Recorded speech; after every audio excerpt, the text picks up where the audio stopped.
I remember when I entered the chamber, this gentleman, head of the Centenary Commission, came up to me and said, "You don't mean to say you come here to say Columbus did not discover America?"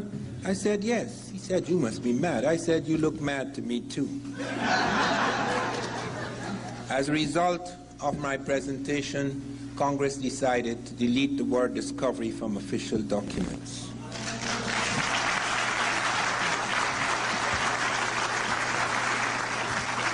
I presented a vast body of evidence, and it started as a peculiar accident because I was in the British Information, I was in Services, then I was in the British Information Services, and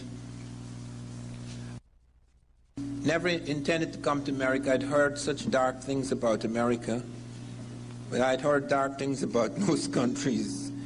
Anyway, I was on my way back. My Prime Minister had invited me to read poetry at the occasion of the independence of our country, independence celebrations, because I was known then as a poet. And I was on my way back, and Jan Carew, a famous Guyanese author, invited me to come to America. And I said, no, I'll never go to America. I've heard such dark things about America. No. He said, "Don't be foolish. There are dark things about all places in the world. You come and check it out." So I came there on a Saturday. Sunday morning he was asleep, and I came down into his library and I saw 3 green books, Africa and the Discovery of America, by Leo Wiener. This was done, I think, in the 1920s. The problem with Leo Wiener, however, he was strictly a linguist. And I felt that finding a number of African words in America would not be enough to prove the point. To prove something like that, which would overturn a great amount of thinking, would call for a vast body of evidence in many fields. So I actually began a critique of this. 30 years ago, I actually began to attack my own subject. I didn't know it would become my subject, because it wasn't good enough. Linguistics, I was trained as a linguist. I know that you could occasionally get a number of words. You'd have to prove a lot of things. You'd have to have evidence in many fields to prove something like this. So I sent it to the editor and I said, if anyone could show me just a few sculptures or portraits of Africans in America before Columbus, I would take another hard look at this matter, because he presented no pictorial proof. And he knew nothing about skeletal material, so he couldn't provide skeletal proof. And the editor at Random House, Charles Harris, called me up and said, "Van Sertima, something strange has happened on my table. You ended your piece by saying, if anyone could show me images of Africans in America before Columbus, I would take another hard look at this matter." And I turned the page, and I turned the page, and I turned the page. There were 7 images of Africans. John Williams, the novelist, author of The Man Who Cried I Am, had been to Mexico and met a strange German, last of the Royal House of Germany.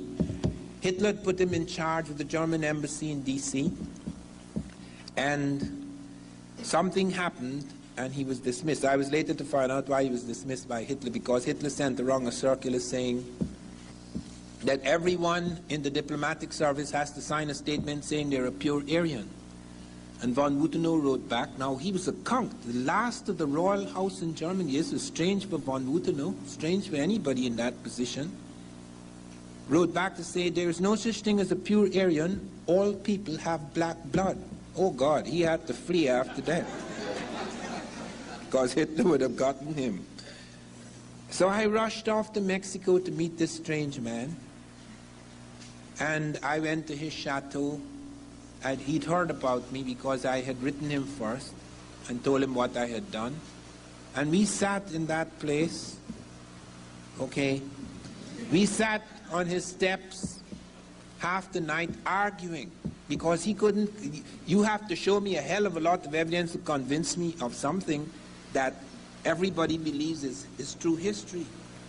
And he says, I said, I have to see these heads. He said, I have a few in my study. I said, that's not good enough. I have to be sure that they are valid, that you are now making this up. He was a little annoyed by that. He wanted to throw me out of the house. But nonetheless, I persisted. You have to prove this to me. I need to see sculptures of these people. And he says they're not in the big museums. They don't take chances like that in the big museums. You have to go to private collections. And the next day he started to take me to private collections, and I was utterly stunned. You would be surprised how much history is hidden in private museums. They don't allow these things in the big places. It's just like in Egypt. I am responsible for returning to the modern Egyptians the splinters of the Sphinx's nose and chin which Napoleon's army blew off. A friend of mine, Garland Roberts, an adventurer, he was in England. He went into the British Museum and he found that they had the splinters of the Sphinx's nose and chin. How he did that, but he's a fellow, he's a daredevil. He would risk his life just to prove a point. And I says, you go back there. I'm going to pay your way to Britain.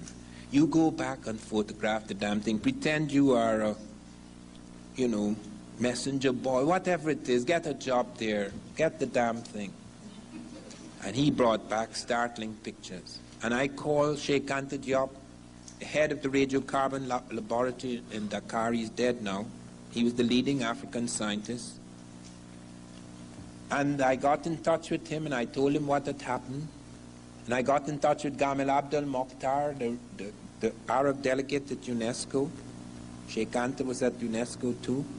And I got in touch with, I told Garland Roberts, he has to be on the phone. And we started a conversation with the British Museum. And I started out by saying, sir, we understand and we have hard visual proof that you have the splinters of the Sphinx's nose and chin in your museum. And I have the Arab delegate at UNESCO here and the African delegate, etc. And we'd like to negotiate the return of the splinters of the Sphinx's nose and chin to the Egyptians. Now, Keika. Now, Van Sertima, we can't do that. See, most of the things we have in our museums come from all over the world. If we started returning things to this and that country, we'll have no museums. I said, sir, we're not asking you to destroy the museum. This is a specific object. This is a matter of the very gravest importance. I have on the line with me Gamal Abdel Mokhtar, the Arab delegate, Sheikh Anta Diop, the African delegate, myself, Garland Roberts, who has proof that they were the pieces. It's me, he photographed them. And he said, well, we will consider it. Do you know? Sheikh Anta spoke. I had a French translator. Sheikh Anta spoke.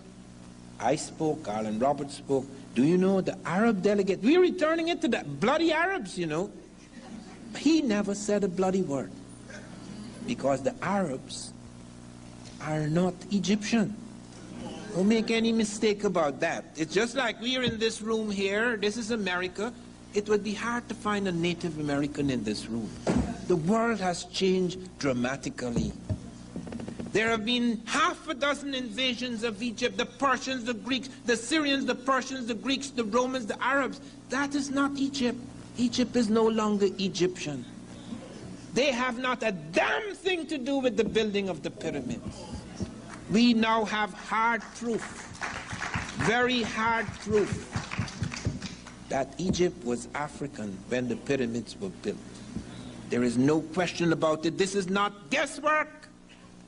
This is not theory. We found the skeletons in the ancient graves. We found sculptures, which you'll never see when you go to Egypt.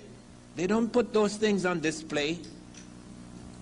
But now we have the hard proof. And I'll deal with that later when we come to deal with the Egyptian section of this lecture. But I appeared before the Congressional Committee and I presented 12 witnesses, all European. Because they're going to say I'm Afrocentric if I show them this African said this. No, no, no. I'm going to take the very people that you think you will listen to. Columbus is the first person. I said, that's how I began. I'm not the first person, to suggest there were Africans in America before Columbus. Christopher Columbus is the first person to say that. He actually says in the Journal of the Second Voyage that when he was in Haiti, Native Americans came to them and told them that black-skinned people had come from the south and southeast trading in gold-tipped metal spears. Columbus may or may not have believed, but he actually collected samples of these spears. They were sent back to Spain. They were meticulously, microscopically examined in Spain, and they were found to be identical, not just similar, identical with spears being forged in African Guinea, of 32 parts, 18 were of gold, 6 of silver, and 8 of copper. Not only were they identical metallurgically, the words the Africans were using for these spears were the words the Americans were using. African word for gold, Ghana. That's why it's called Ghana. Gold Empire, the Golden Empire. And I checked it out in several African languages. Sarakole, Soninke, Gadzago, it's Kane. Vayan Mende, Kani. Kisi, it's Kani. Kono, it's Kanin. Fuel, it's Kane. That's the word for gold. And that's the word Americans are using. And they have their own bloody gold word. Why are they using this strange word? And presenting material which, when checked out, when the metallurgists checked it out in Europe, they found the spears were identical in their ratio of gold, silver, and copper alloys. How could you have linguistic and metallurgical identities like that? It is utterly impossible. Not only that, I then went beyond that. I not just showed Columbus. Ferdinand wrote a book about his father, and he said, my father told me that he saw Negroes north of Honduras. Columbus knew what a so-called Negro looks like. He was in Africa. That's how my book began. Columbus sitting at a table in Africa, arguing with the Portuguese. I tracked this man down. It is possible when you become very famous, people could track every little thing. Who you slept with, who you tried to kill, who slept with your wife or your husband, everything. And one found a hell of a lot of stuff on this clown, or rather this villain. He did some horrible things, yet he's known as the great discoverer. Ferdinand said, my father told me he saw Negroes north of Honduras. He not only heard of them in Haiti, he actually saw them north of Honduras. Vasco Núñez de Balboa, on September the 25th in the year 1513, I've got it down to the day. He's coming down the slopes of Paracu in Darien, which we now call Panama. And he and his men saw 2 tall black men among the Native Americans. They are startled. They haven't brought no black people there. Several of them commented it. Peter Martyr said they must have been shipwrecked. Then he also said they were Ethiopians. Well, Ethiopians, the word Ethiopian is not used for people of Ethiopia. The reason why Ethiopia gets that name, Ethiop means burnt skin. People of burnt skin would generally call them Ethiopians. So it's not referring to Ethiopia. Peter Martyr said they must have been shipwrecks. Lopez de Gomara said these blacks Balboa saw in the Indies were identical with the blacks we saw in Guinea. Rodrigo de Colmenares saw blacks. Captain of Balboa saw blacks east of the Gulf of San Miguel. Alphonse de Catafalque reported in his book, Study of Panama. L'Abbé Brasseur de Bourbourg was the guy who went to Panama, said there were 2 distinct people in Panama. The Mandinga, black skin, and the Tule, red skin. The red skin would be the Native American. And Alphonse de Catafalque presents us with a map showing blacks in various places in early America. The Charus of Brazil, the Yamasee of Florida, and the black Caribs of St. Vincent, pre-Columbian. Alonso Ponce cites them off Campeche in Mexico. River Palacio cites them off Tegucigalpa in the Nicaraguan, Honduran border. Ramon Pane speaks of them as the black gold traders. Fray Gregorio Garcia cites them off Cartagena, Colombia. A dozen Europeans, Christopher Columbus, Ferdinand Columbus, Vasco Núñez de Balboa, Peter Martyr, Lopez de Gomara, Rodrigo de Colmenares, Alfonso de Catafags, L'Abbé Brasseur de Bourbourg, Alonso Pons, River Palacio, Ramon Pane, Fray Gregorio Garcia, seeing things that are not there. Probably blacks are haunting their dreams. It's absurd. You cannot have 12 eyewitnesses to an event that never happened. And I have not just 12 eyewitnesses. That is just one piece of evidence. I have 12 pieces. So it's not just the eyewitnesses, the metallurgical evidence. That it was tested. They were found to be identical in the ratio of gold, silver, and copper alloys as spares being forged in African Guinea. 18 parts gold, 6 silver, 8 copper. How could you have identities like that? Then there's the linguistic identities, which I just mentioned. Saracolis, Aninki, Gadzago, Vai, Mende, Kisikono, Pule went through half a dozen African languages to check out the word. And they're using the same bloody word that the Americans are using. How is that possible? If it was a European, you only need one piece of evidence. I'm giving you 7. How could you deny that? And it doesn't stop there. There is the botanical evidence. Take the banana. We use the word banana for the banana, but that's not the African word for the banana. The word for the banana is bakoko in Africa. Banana is an Arab word. The Africans didn't have bananas. The bananas were introduced into Africa by the Arabs very early, and they have a different word for it. They do not have banana. They have bakoko. I have checked the bakoko word because they found bananas in Peru. Peru didn't have bananas. Pre-Columbian Peru is not supposed to have, they didn't have original bananas. The banana, the reason why we found the banana is because when they buried their dead, they would have ceremonies every year, the year of the day of the death, and they would put fruit in the grave, and among the fruit they put in the grave was the banana. And they do not originally have bananas. That has been checked out. It's only found in these graves. If they were eating the banana, we'd find other kind of evidence. And the word for the banana in Peru is the same as the word for the Africans have. We call it banana, but the Africans call it bakoko. So I started checking out the words in Peru. How did this banana appear? They don't have bananas at that time in South America. And found in Galibi it's bakuku, in Oyapock it's bako, in Oyampi it's these are all South American languages.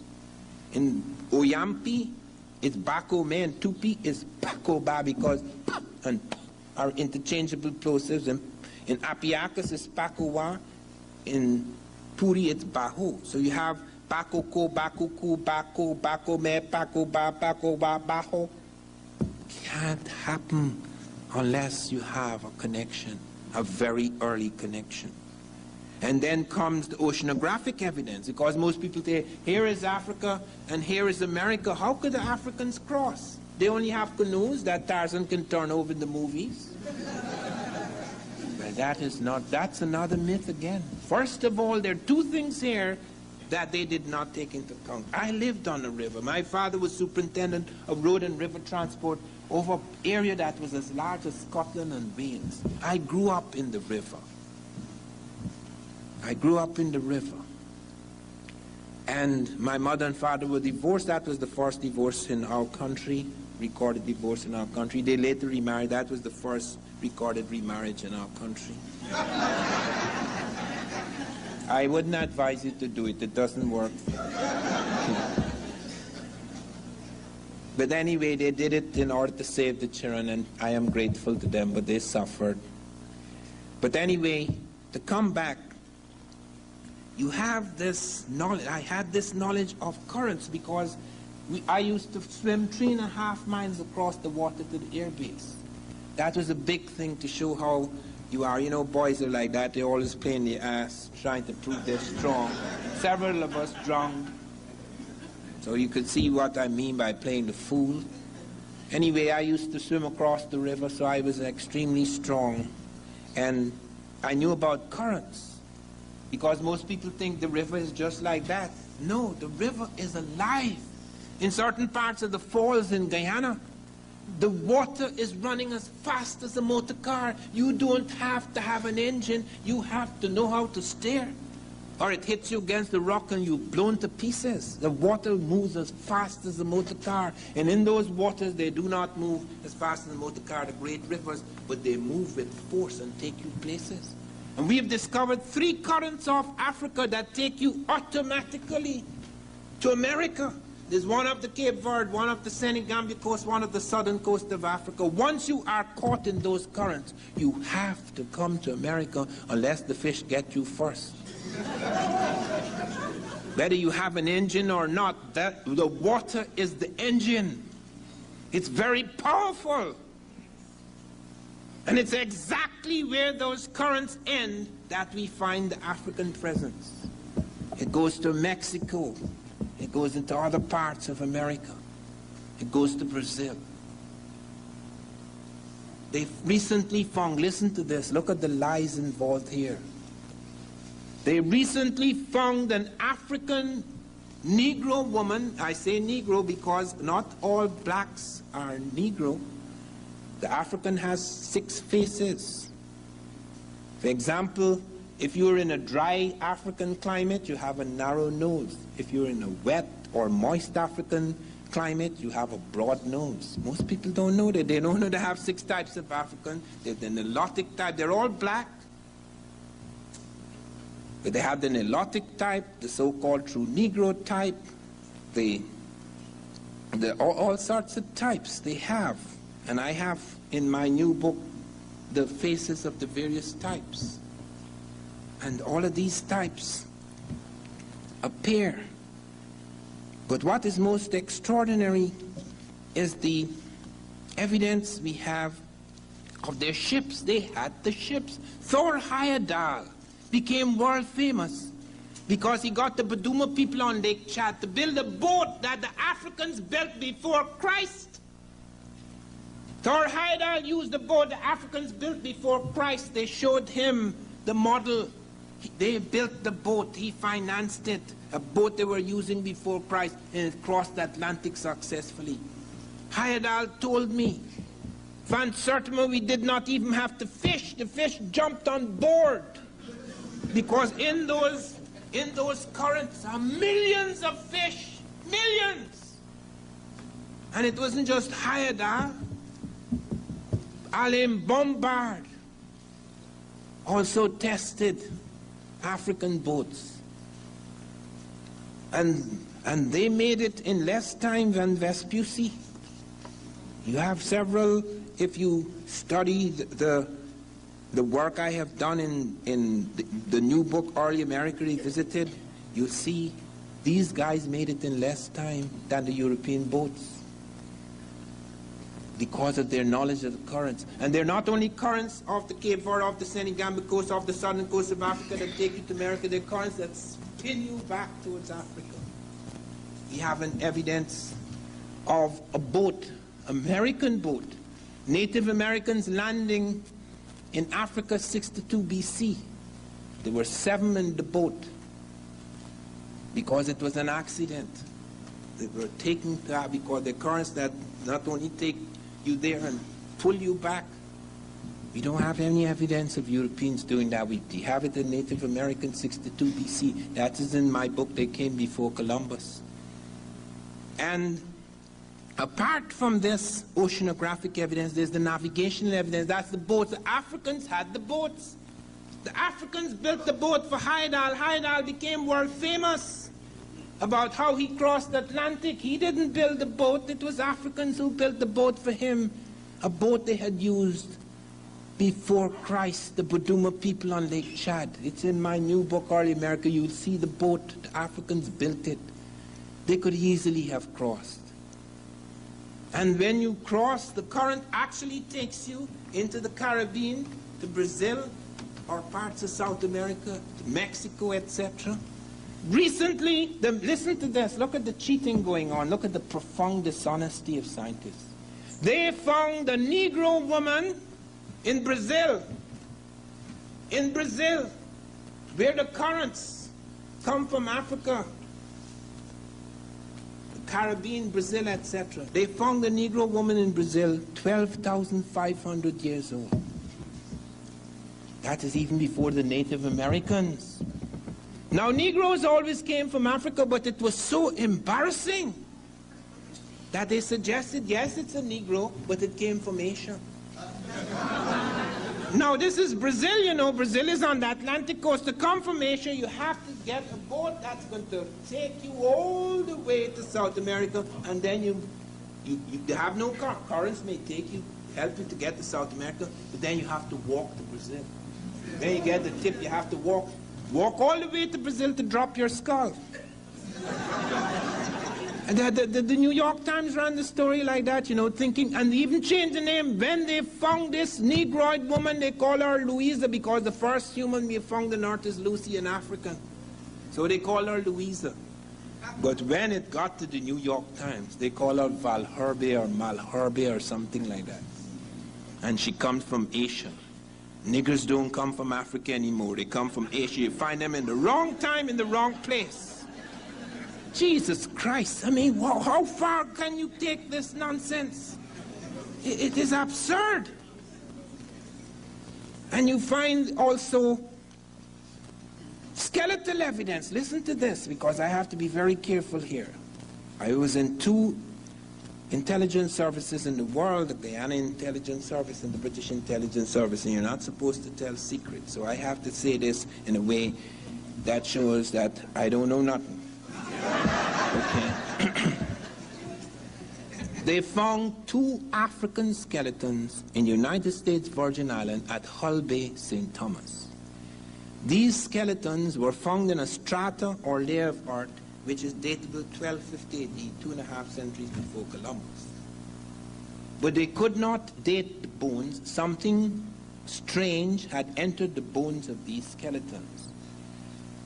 Now, I know why something strange had happened, why something strange had entered, because of something that was done in that area, and I'm not allowed to talk about it. All I could say is not far from Cuba, and Cuba was giving us some trouble, and we had to tell Castro, come on, we're the world power, so don't play the fool with us. We'll teach you a lesson. That's all I'm allowed to say. But I went down to the Virgin Islands when I heard about these skeletons. And they promised, I shamed Vesalius, the archaeologist of the island. I spoke to the whole university, a big crowd, shamed him. He said he'd allow me to see the skeletons. Come there by 12 o'clock the next day. I arrived 10 to 12, raced across the island. Arrived at 10 to 12. The door was locked. Well, I am a very nice person. But when I get angry, I'm not very nice. So I ran at the door, wham! Shook the place. The police came on. What are you doing here, sir? I was invited here. You know the police, don't you see the place is closed? Yes, sir, but it's very strange that it should be closed. I was invited here, I was to come here by the... Move along, sir, or we have to arrest you. Well, I moved along. But fortunately for me, friends on the island who'd heard of my interest, and I'd spoken to the university there, they took me to a rock pool at St. John's. That was St. Thomas where they found the skeletons. They took me to a rock pool at St. John's in the Virgin Islands. And they wanted to show me carvings of tropical animals. When I saw these carvings, I said, no, that is not evidence. Those tropical animals are in both places, both Africa and America.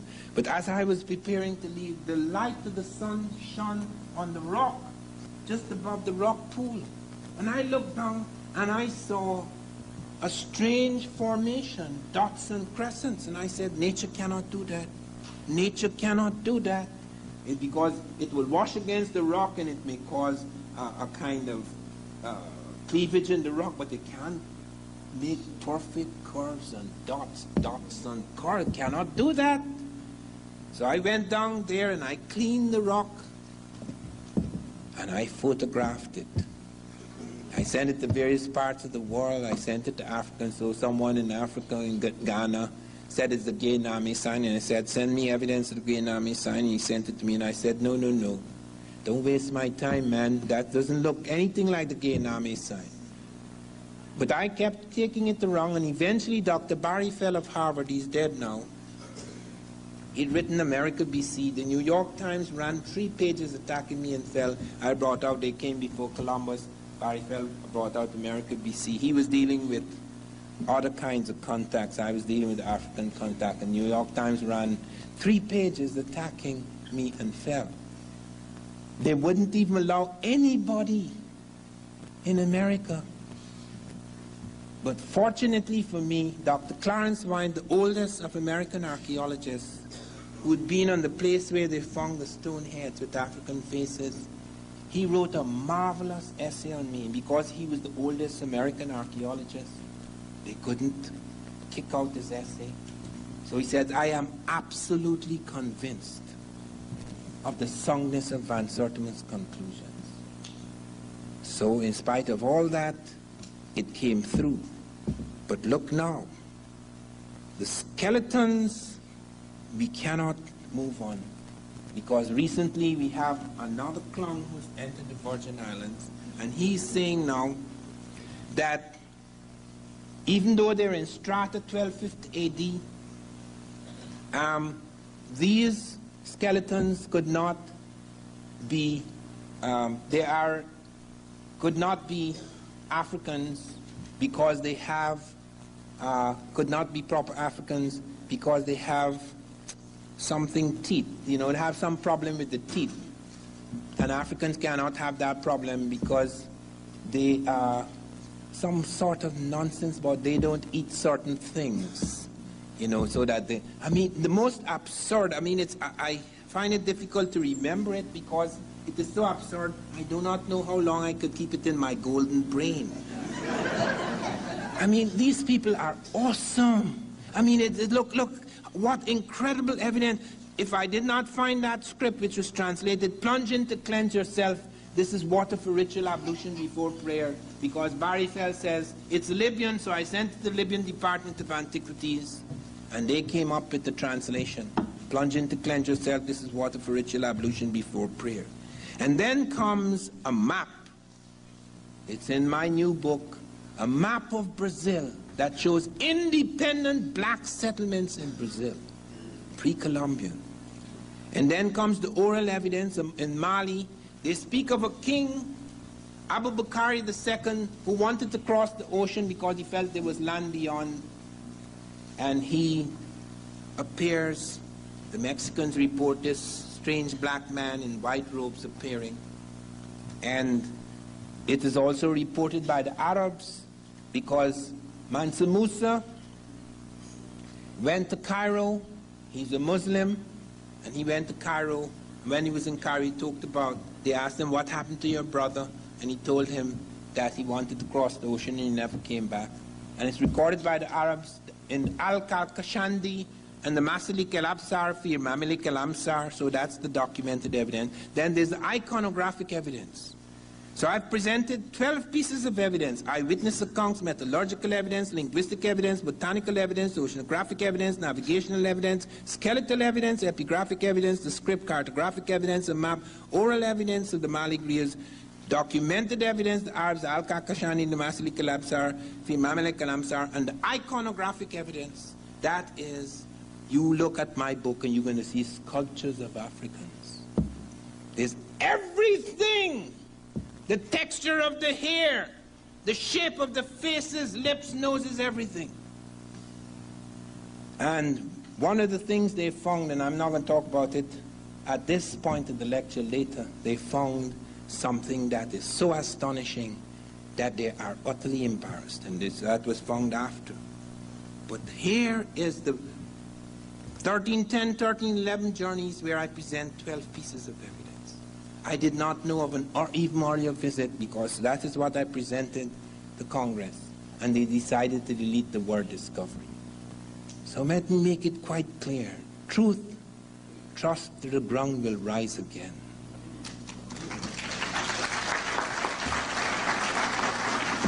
Now we come to another part of this BC, something that happened before Christ. Now, Egyptians made a journey across the Atlantic. How did they do that? Why did they do that? How do we know that they do it? They did it. Listen carefully. Do not confuse modern Egypt with ancient Egypt. These are two totally different worlds. Here we are in America, and it would be very difficult to find an American in this room. We call ourselves Americans because we are in America. We are American citizens. But there are African people here, European people perhaps, Asian people, but no Americans. I am part American, I am part Makusi Indian and part African, but it would be difficult to find an American audience that is pure American. That's why Egypt, you go to Egypt and you said the Arab is not an Egyptian. The people who built the pyramids were not Arabs. I know, man, because I am responsible for returning to the bloody Arabs the splinters of the Sphinx's nose and chin, and the Arabs do not want to remake it because it looks Negro. But we can go into the graves. We can go into the graves and we find the hard evidence. The skeletal evidence is overwhelming. But you see, Egypt was so rich. The Africans were so extraordinary. And they were not superior people. You don't have inferior and superior people. This is what makes you superior and inferior. A certain vision of the world. A certain vision of yourself. Many of us have been destroyed, reduced, because we've been made to accept other people's vision of us.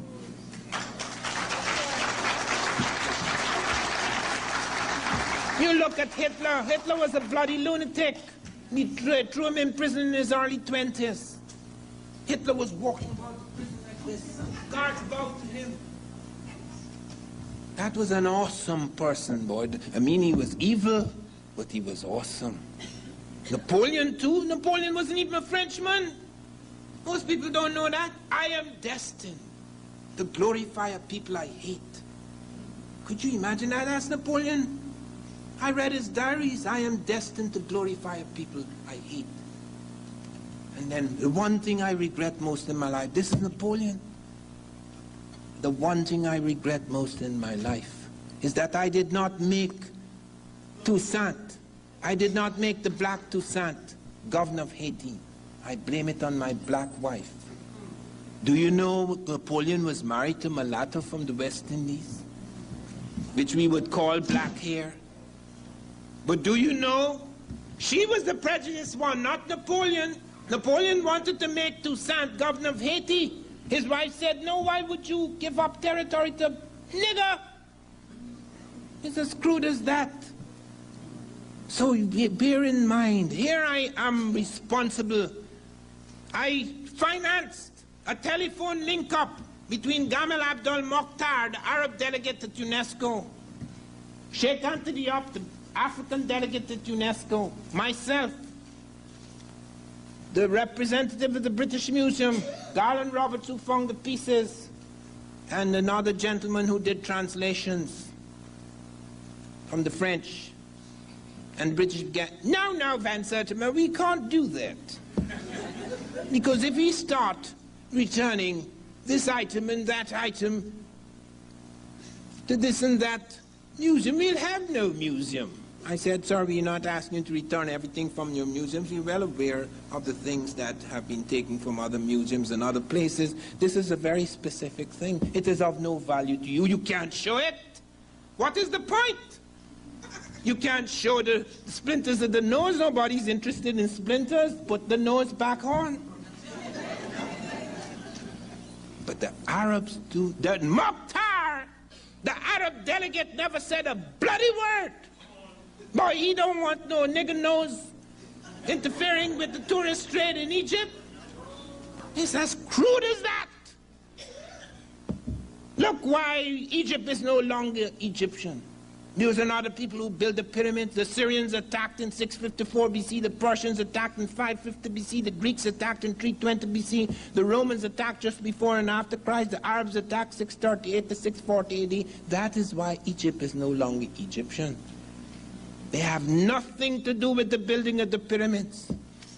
If you go back in the graves, we have found hard evidence in the graves. that the Egyptians were African. Let me listen to the anthropologists, all the great anthropologists, because this is hidden. It doesn't come out in history books. The earliest human fossil found in Egypt was the skeleton of the Nazlet Kata man found near Tata, Egypt, which was dated 35,000 to 30,000 years before Christ. Regarding the racial affinity of this skeleton, Thoma concludes strong alveolar prognatism combined with fossil Prinacilis and an African skull is suggestive of Negroid morphology. He proves it's a Negro.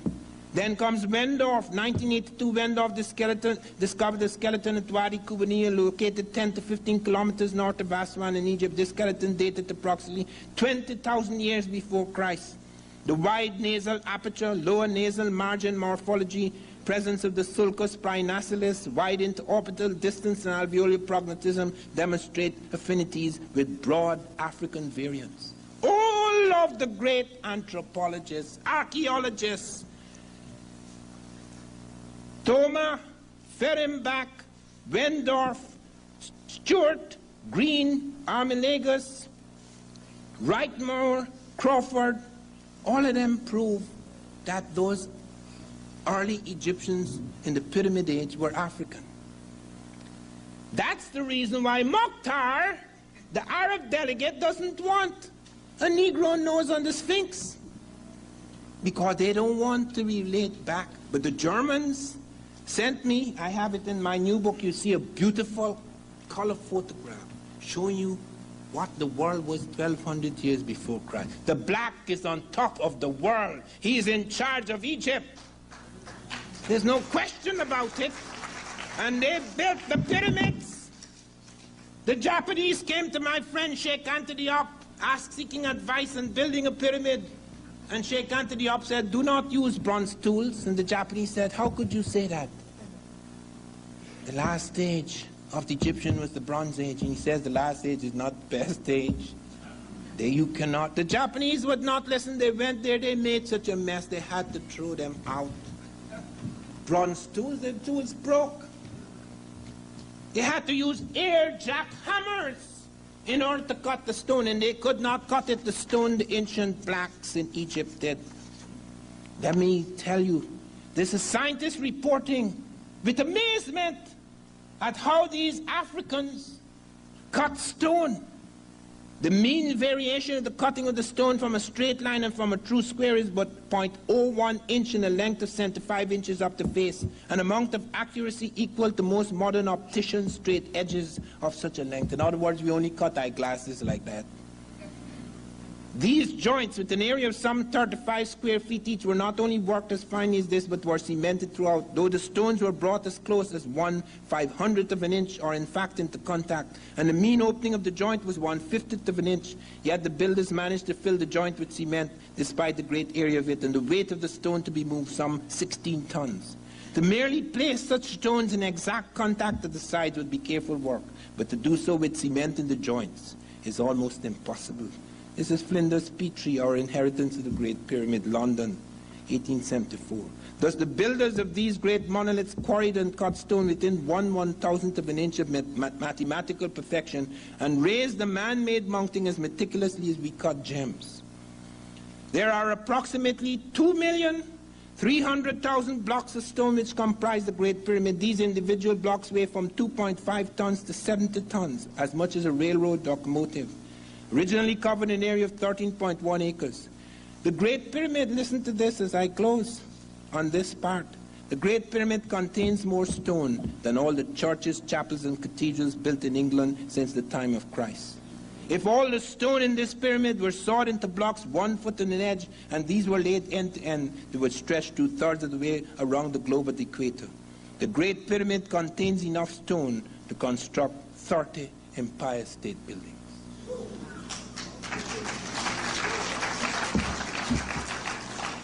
Now, if you really knew what the African was doing, most of us would not be behaving like inferiors. We'd have challenged the system long time ago. The Africans had a fixation about 7. They had a fixation about 7. They created the 7-day week. There's no such thing, you know. The Africans noticed in Egypt that there are 7 orifices in the human body. I can't mention all of them. There's 7 primary colors in the rainbow: violet, indigo, blue, green, yellow, orange, red. There's 7 notes in the musical scale. There's 7 layers of skin. There's 7 parts of the human brain. There's 7 parts of the human eye. 7 is critical in the ages of man. 7 is the age of reason. 14, 7 years later, puberty. 21, 7 years later, maturation. 7, 7, 7, 7, 7. That is why they created the 7 deadly sins. Christ was in Egypt. He's not an Egyptian, he's a Jew. He was born in Jerusalem, but he went to Egypt. Read Hosea, out of Egypt shall I call my son. He was brought back to Jerusalem, where he was crucified. 7 deadly sins, 7 cardinal virtues, 7 days of the week. That's, the Africans created the 7-day week. There's no such thing. 7, 7, 7, 7, 7. And then they sent out 7 ships across the water. Now they had intimate interconnections with the rest of Africa. We have found evidence of that. Lady Lugard reports a visit of Egyptian pharaohs to Hausaland.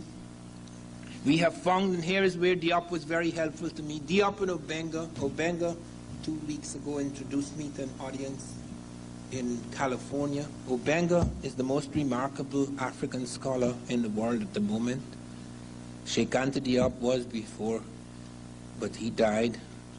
And I managed to make contact with these gentlemen. Sheikh Anta and I had a nice quarrel about tobacco, because Sheikh Anta was the only African who was allowed to examine mummies in a certain part of Egypt, and he found tobacco in this mummy, and I was explaining to him that the Africans have their tobacco, the Americans have their tobacco, and I was pointing out that certain distinctions could be made between the two tobaccos, and that in my book they're using the same term, and I explained why they're using the same term, because of a certain kind of pre-Columbian contact, but that it's not the same tobacco.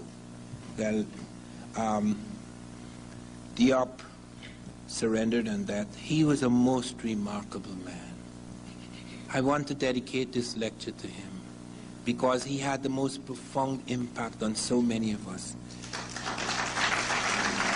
We invited him to the Nile Valley Conference, and his plane crashed. He didn't die, and he had to be rushed from the burning plane, and I told him, do not come by plane the next time.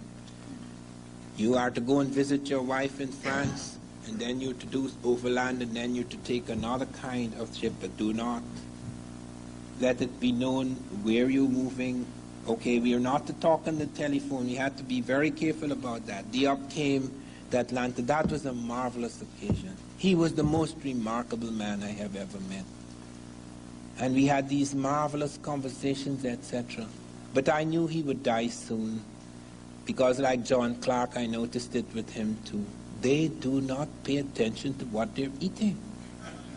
After you get 60, you have to pay close attention to what you're eating. You can't just eat any old thing, because it dies there, and it's not buried easily. So be very careful. I'm 65, and I know. I exercise every day. Okay, and that's what saved my life last year.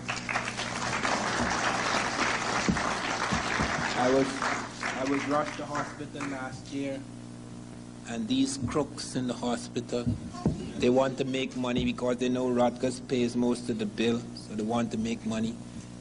Not telling they have all sorts of things on my heart. I said, there's nothing wrong with my heart. Yes. They have all these sorts of things on my heart. 3 days in the hospital, and I don't know what's happening. So I got really mad, and when I get mad, I get real mad. I grew up in the bush, and when I get mad, I behave like a bushman. I mean, all the civilized cover, that disappears completely. I just curse, smash up things, etc. And so they came, held me down.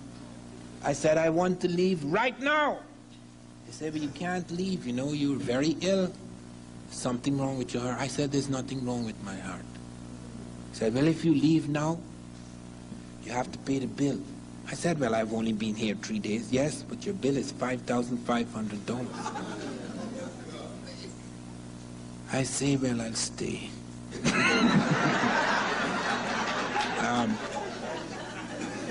So I said, but okay, I make a deal with you. Put me on a treadmill if you think there's something wrong with my heart. And I ran a mile at full speed. And then they shook their head. Well, you're under a bit of stress. But if you had run that mile the way you ran it, and there was something wrong with your heart, you would have died.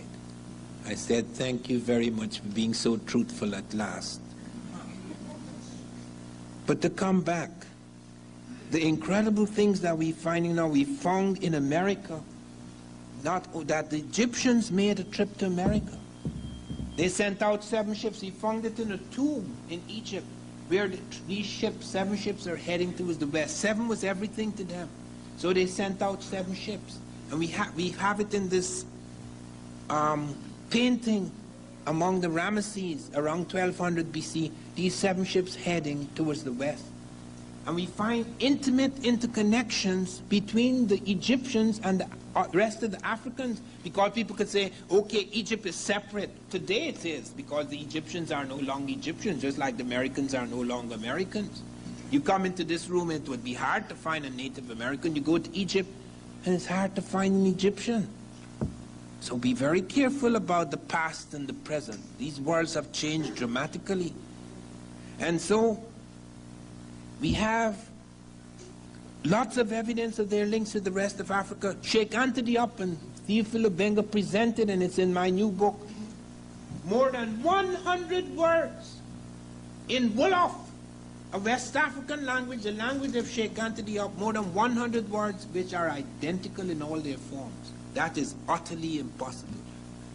UNESCO surrendered. All of these big professors with all their big degrees, so they had to surrender, because these 2 super Africans proved beyond them, beyond the shadow of a doubt, that that's all a lot of nonsense. This is clearly what we say it is, and they surrendered. It has been established beyond the shadow of a doubt. The connections between Egypt and the rest of Africa were extraordinary. We have Lady Lugar reporting on a visit of Egyptian pharaohs to Hausaland, an Egyptian golden breastplate found in an ancient layer in Nigeria, more than 100 Egyptian words in all their forms and variants found in Wolof, Diop's language. The African word for God, what is the word for God? Amen. You use it in your prayers. That's African. Amen. Jesus was in Egypt, you know. Out of Egypt shall I call my son. He wasn't an Egyptian, he was a Jew, but he went to Egypt. He was smuggled out by his uncle because they were killing off the firstborn. That's how Jesus landed up in Egypt. And the 7-day week is Egyptian. Egyptian golden breastplate found in ancient Nigeria. As I say, nearly 100 Egyptian words in all their forms presented to UNESCO. UNESCO had to surrender. They couldn't believe it. Obenga and Diop proved it beyond the shadow of a doubt. They even take the word for God. What is the word for God in Egypt? Amen. You saying it in your prayers, that's African. Amen. Amun and Amen is Egyptian, and Am is West African, comes from that, and Nyam is East African. So you have Amen and Amun Egyptian, and Am West African, and Nyam East African. Don't think everything is lost. There are all sorts of clues left in the past, and that if you learn certain things, you can pick them up. So they can't fool us anymore. And we find the incredible things that they did, the building of the pyramids and all these things, but they also built remarkable ships. And we have evidence, not only they show their ships moving, but they show, it is shown among the Americans, the Popol Vuh, the Bible, the Quiche Maya. I have the Bible, the Quiche Maya, that shows blacks arrived in America before Christ. Champollion supports that, Lefebvre supports that, Sahagun supports that, Sorensen supports that, Sav Soderbergh supports that, Rosalie supports that. I've been through all these documents. They're finding these things and people are just pushing them aside, but not anymore. Then came the clincher.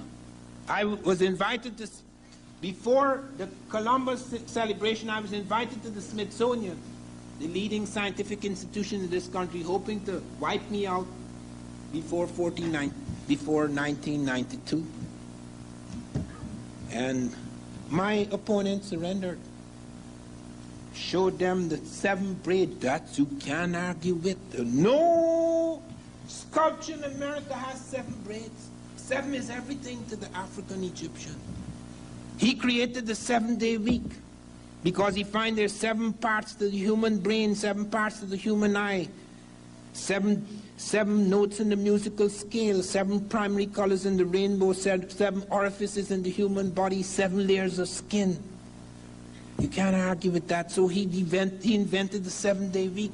All this thing about God created the world in 6 days and rested in the 7th, that is taken by the Christians from the Egyptians.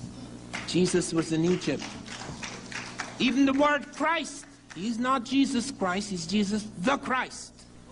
Christ is an Egyptian word, K-R-S-T, Christ. K-R-S-T, the anointed one. That's how he became the Christ. Don't dismiss him, okay? I'm just pointing out the terms, okay? He was in Egypt, out of Egypt. Read Hosea, out of Egypt shall I call my son. He wasn't born in Egypt, but he was smuggled out in Egypt because Herod was killing the firstborn. And he appears among the Egyptian doctors. And so you get certain evidences like that. And I've checked out this. I have so many sources. Champollion, reporting the 7 ships arriving from across the water. Champollion, Lefebvre, Sahagan, Sorensen, Soderberg, Rossellini, and above all, the Bible of the Quiche Maya. They destroyed so many books in America, but they didn't destroy all the Bibles of the Quiche Maya. So we have that reporting these dark-skinned people arriving on 7 ships, and they have the 7 ships. And then we have the clincher. We have a map of South America found in ancient Egypt with correct latitudinal and longitudinal coordinates. I showed that to NASA. I was the first person to go to NASA to study blacks in space. You don't even know what it's not only we don't know the history, we don't even know what's happening. Do you know the leading technical astronaut in our space team is a black man? Colonel Gregory. He's restructured the cockpit of our spaceships. Do you know that the leading woman in our space team is a black woman, Dr. Christine Darden? She's reshaping our airplane so that in the 21st century we've just entered certain airplanes, not just the exotic airplanes, would be able to fly faster than sound. Do you know that? No. I had to go there. I nearly died at NASA because they invited me along with delegates from all over the world, China, Russia, various, to witness the blast-off of the first black American in space. And I did not realize I have different ears. I grew up in a forest. I hear lights. I thought everybody heard lights. You have to hear differently in the forest. Because snakes, you can't see snakes. Snakes take on the color of trees and foliage. Therefore, you have to hear that when he starts. You have to hear that, or you're dead. I didn't know I had different ears. I thought everybody heard lights. I'm standing, these Russian and Chinese delegates, and I'm standing, it's 5.5 miles away from the spaceship. This is an awesome thing. It's bigger than a house. And we're going to shoot it off into space. And they start the countdown, and they stop. Something wrong. And I start looking nervously, how could something be wrong? You know, a big thing like that with all this incredible thing, if it explodes, what would happen?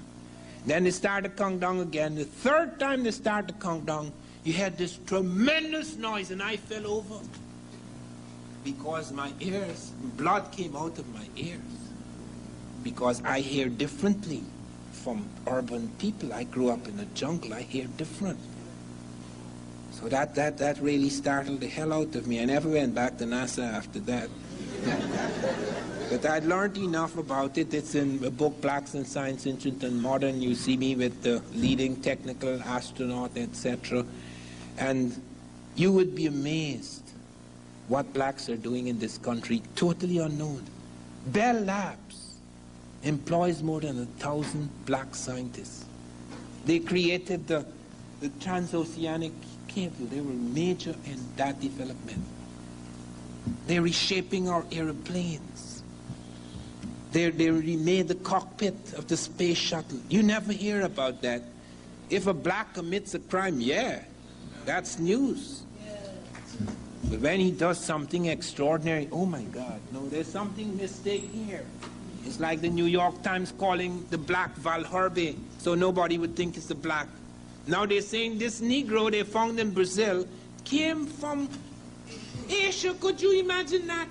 She's going to take a ship all the way to the edge of South America and walk all the way up to Brazil, because there are no currents of taking off, walk all the way to Brazil to drop her bloody skull. This is the state of the world we are in.